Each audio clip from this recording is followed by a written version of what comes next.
Nah, hari ini kita punya episode yang super spesial banget nih. Kita bakal ngobrolin sesuatu yang sebenarnya krusial banget buat anak-anak kita, tapi sering banget luput dari perhatian. Betul banget nih Reza, kita sering fokus kepada nilai pembelajaran, les ini, les itu. Tapi ada satu hal yang kadang kita itu lupa, yaitu perkembangan sosial dan emosi anak.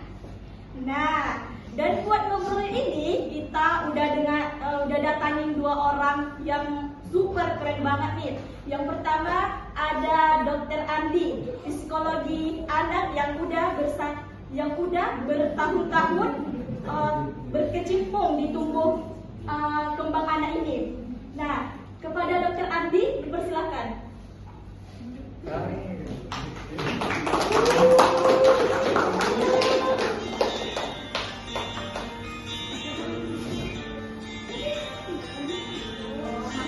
Selamat datang Dr. Andi, kami ucapkan.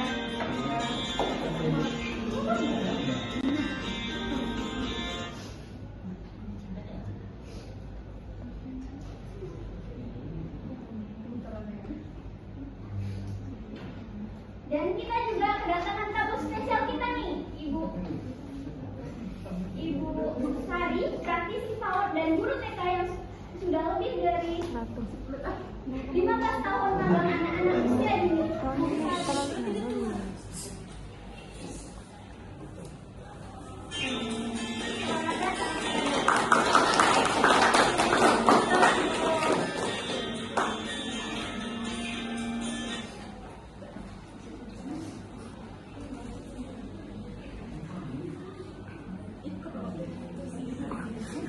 Halo semuanya, excited banget nih karena ini topik yang setiap hari saya hidup di kelas ya.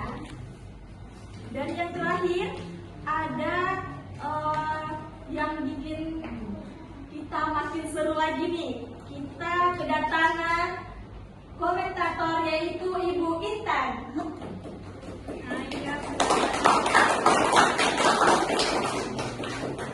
Iya benar banget nih Kak Intan.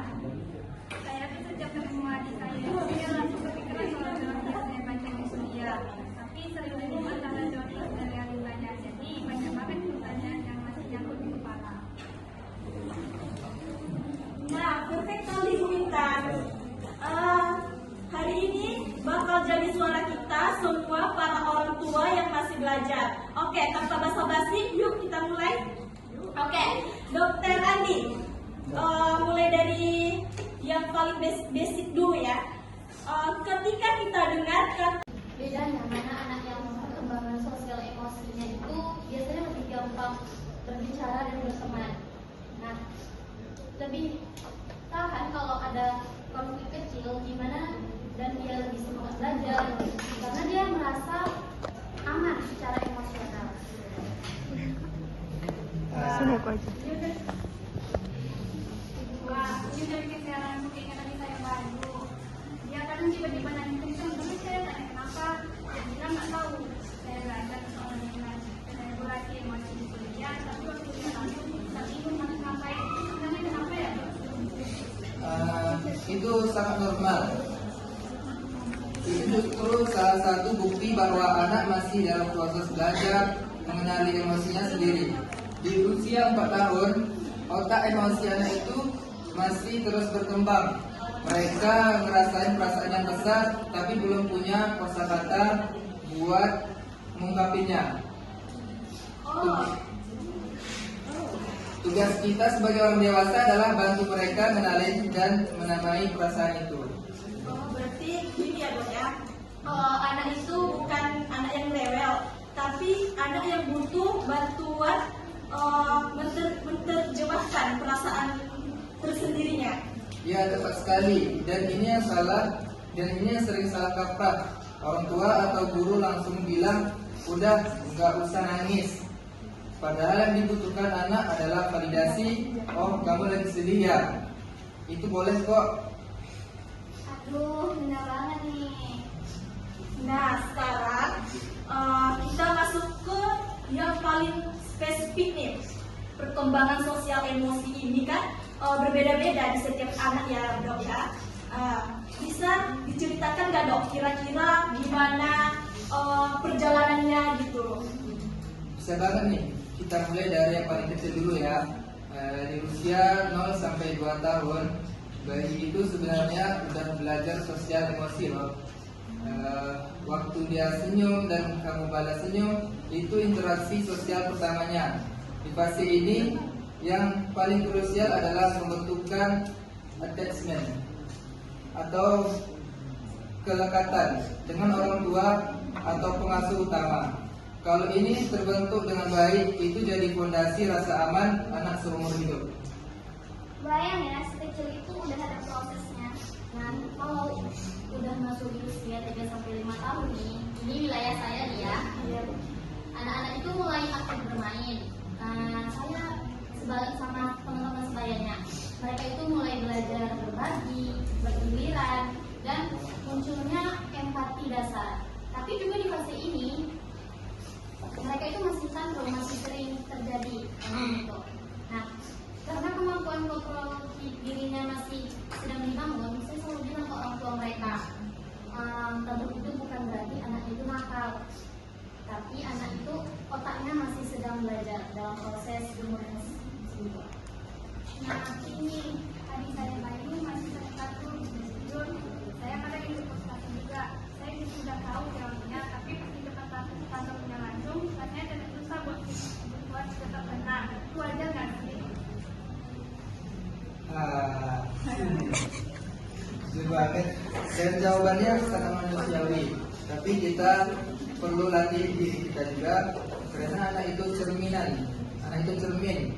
Kalau kita merespon tantrum dengan teriakan, anak belajar bahwa cara bereaksi ke emosi yang besar adalah dengan berteriak. Aduh, berarti dok, jadi kita sebagai orang tua sebenarnya juga harus kerja ya dok ya, apa yang kerja untuk mengenal diri kita sendiri ya dok ya. Betul. Oke, kita lanjut di usia 6 sampai 8 tahun. Anak masuk sekolah dasar. Di sini pertemanan mulai lebih bermakna dan stabil. Anak sudah bisa memahami aturan sosial, kemandirian emosi meningkat, dan yang menarik, mereka sudah mulai bisa menunda kepuasan sesaat. Misalnya nunggu giliran atau milih enggak jajan. Sekarang biar bisa beli sesuatu yang lebih besar. Saya sebagai guru itu juga melihat usia ini pengaruh guru dan teman sekelas itu sangat besar banget ya. Anak yang di kelas itu punya teman yang baik dan guru yang suportif, maka perkembangannya pun beda banget gitu dari yang sebelumnya. Terus yang usia 9 sampai 12 tahun itu bagaimana? Nah, ini fase yang menarik. Fase pra-remaja. Identitas diri mulai terbentuk. Anak mulai bertanya, siapa saya? Dan pengaruh teman sebaya jadi sangat besar. Mereka juga sudah bisa berpikir dari perspektif orang lain dengan lebih baik. Tapi emosinya juga makin kompleks dan berlapis. Campuran dari rasa malu, bangga, cemburu, semua ada sekaligus. Wah, berarti tiap usia ada tantangan sendiri ya, nggak ada yang aman ya.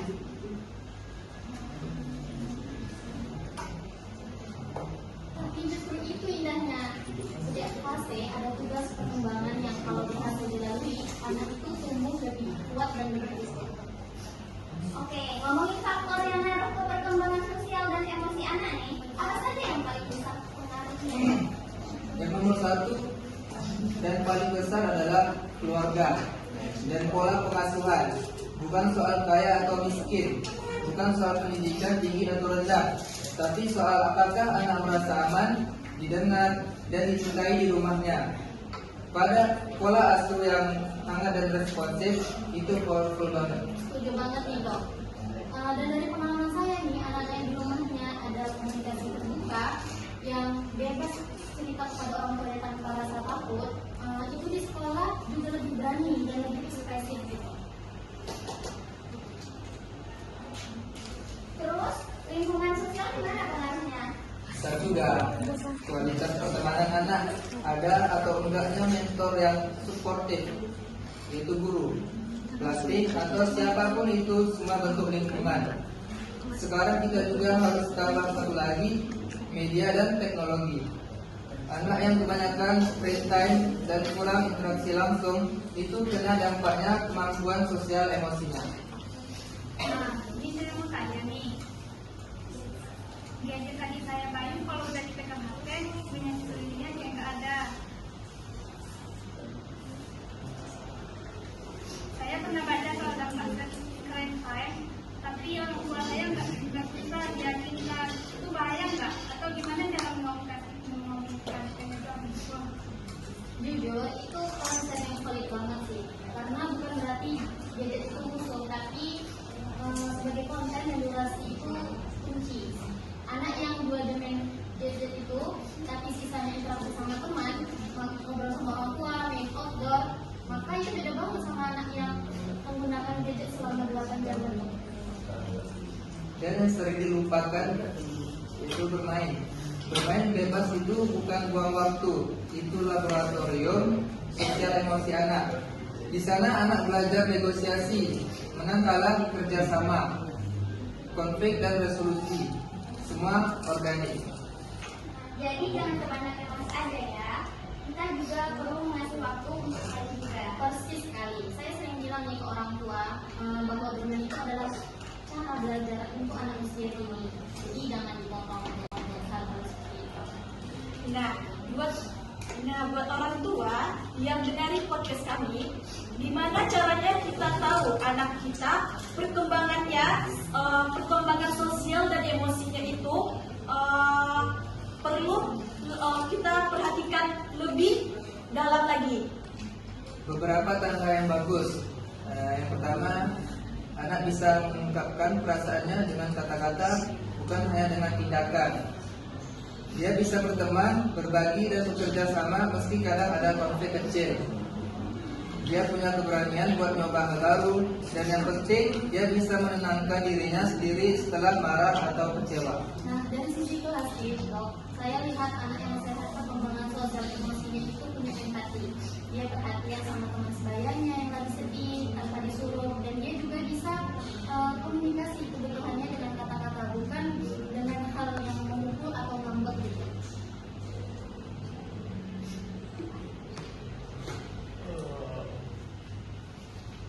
Terus kalau ada hambatan nih, misalnya anak yang suka tantrum atau melakukan diam banget, gimana? Kalau tantrum, tetap tenang dulu. Itu kuncinya validasi perasaan anak. Kamu lagi marah ya? Itu boleh.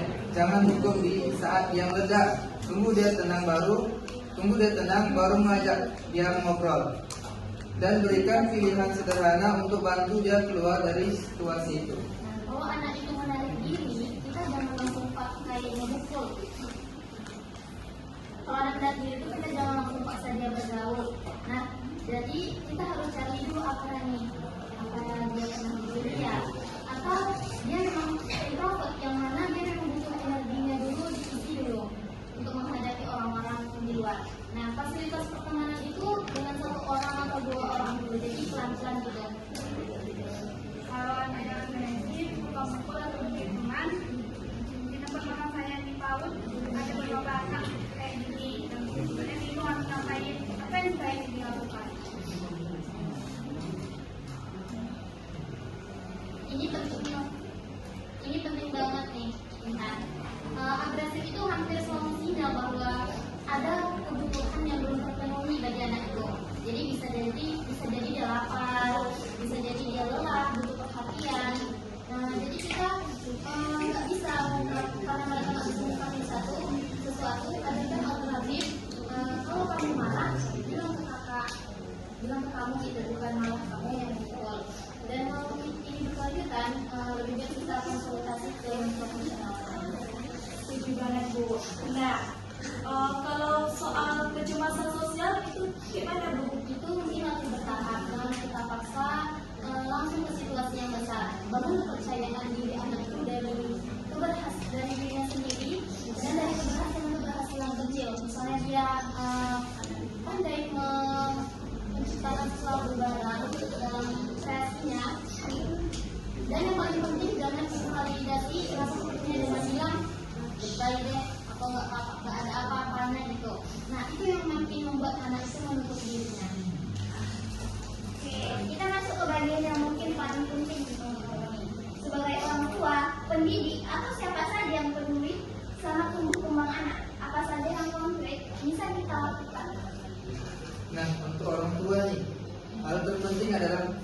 pendengar aktif.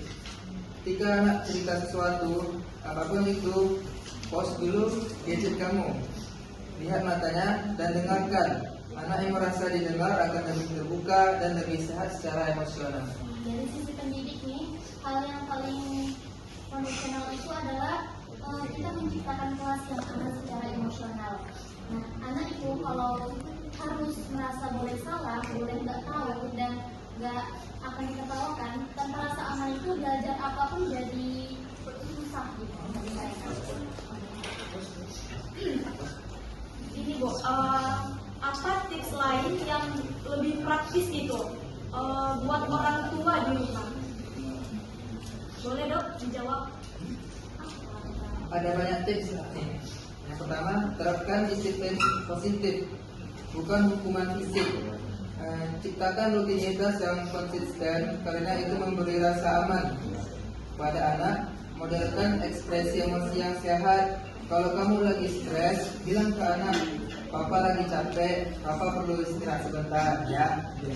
Itu ngajarin anak bahwa emosi itu normal dan bisa dikelola. Nah, dan ajarkan kepada mereka itu kosakata emosi sejak dini, bukan cuma senang atau sedih, tapi juga kecewa, frustasi, bangga atau cemburu. Nah, makin kaya kosakata emosi bagi anak itu, maka makin baik pula mereka mengelola kemampuan emosionalnya.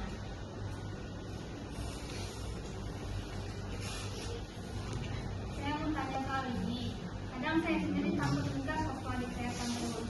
Terus saya merasa bersalah. Sebagai kakak atau orang tua dan sekitar anak, harus gimana kalau sudah terlanjur marah ke anak? Yang pertama, jangan karena rasa bersalah itu terus jadi permisif atau memanjakannya. Yang perlu kamu lakukan adalah minta maaf dengan tulus. Tadi ayah marah, ayah salah, atau ayah minta maaf ya. Itu bukan kelemahan. Itu justru ngajarin anak bahwa semua orang bisa salah dan cara yang benar adalah minta maaf dan memperbaikinya. Aduh, saya pribadi juga kena pelajaran buat kita semua ya. Ya, dan untuk guru, kita sebagai calon guru, selain kelas yang aman, kolaborasi sama orang itu juga sangat penting. Nah, kita nggak bisa kerja sendirian nih teman-teman. Perkembangan anak itu butuh konsistensi antara di rumah dan di sekolah agar seimbang. Oke, kita masuk ke bagian penutup nih. Sebelum itu, saya meminta kepada satu kalimat terakhir dari masing-masing. Bu Suri dulu ya. Ya, pesan saya, jangan lupa bahwa anak kita itu nggak butuh orang tua dan gurunya yang sempurna. Mereka itu butuh yang hadir, yang nyata, dan yang mau terus belajar bersama mereka.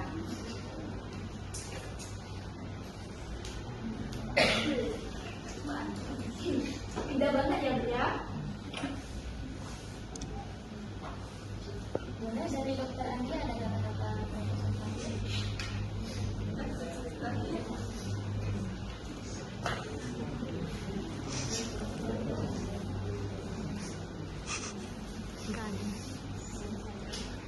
Dari saya, anak yang merasa didengar hari ini akan tumbuh jadi orang dewasa yang bisa mendengarkan orang lain. Kecil itu dampaknya dari setiap momen kita benar-benar hadir buat anak. Masya Allah. Kalau dari kita, Terima kasih buat episode ini. Saya pulang dengan pengetahuan baru buat Siti, buat adik saya, dan buat diri saya sendiri. Wah, kita yang harus tentu berterima kasih nih sebagai Dokter Andi. Oke, saya Intan.